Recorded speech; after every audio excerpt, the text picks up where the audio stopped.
সরকার জনমুখী প্রশাসন চায়, যেখানে সরকারি দপ্তরে সাধারণ মানুষ সম্মানের সাথে স্বচ্ছ ও হয়রানি মুক্তভাবে সেবা পাবে। আর এই বিষয়টি নিশ্চিত করতে জেলা প্রশাসকদের আহ্বান জানিয়েছেন প্রধানমন্ত্রী তারেক রহমান। বর্তমান সরকারের উপর জনগণের প্রত্যাশা অনেক মন্তব্য করে প্রধানমন্ত্রী এ সময় আরও বলেন, জনগণের সকল যৌক্তিক প্রত্যাশা সাধ্যমতো পূরণ করতে বদ্ধপরিকর বর্তমান গণতান্ত্রিক সরকার। বিস্তারিত সুবর্ণা মেহজাবিনের রিপোর্টে।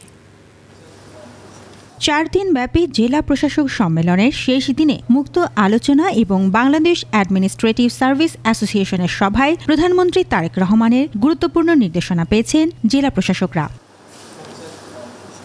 মাঠ প্রশাসনকে সরকারের মুখপাত্র হিসেবে কাজ করতে নির্দেশনা দেন সরকার প্রধান। জনপ্রশাসনের কর্মকর্তাগণ, বিশেষ করে বিভাগীয় কমিশনার এবং জেলা প্রশাসকগণ হচ্ছেন মাঠ পর্যায়ে সরকারের প্রশাসনিক অ্যাম্বাসাডর।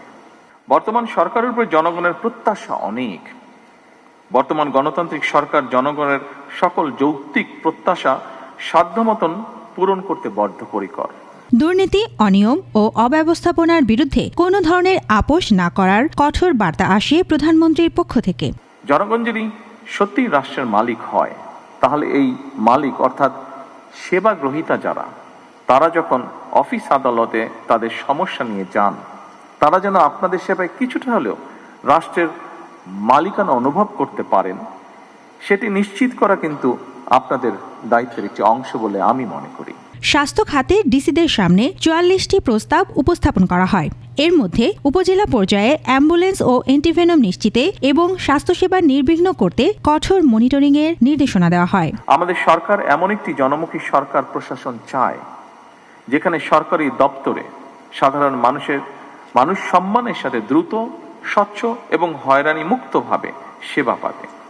এই বিষয়টি আপনারা নিশ্চিত করতে সক্ষম। আইন শৃঙ্খলা পরিস্থিতি নিয়ন্ত্রণেও কঠোর নির্দেশনা আসে। একই সঙ্গে মূল্যস্ফীতি নিয়ন্ত্রণ, বাজার মনিটরিং এবং নিত্য প্রয়োজনীয় পণ্যের অবৈধ মজুতদারি রোধে ডিসিদের বিশেষ নজরদারির নির্দেশ দেওয়া হয়।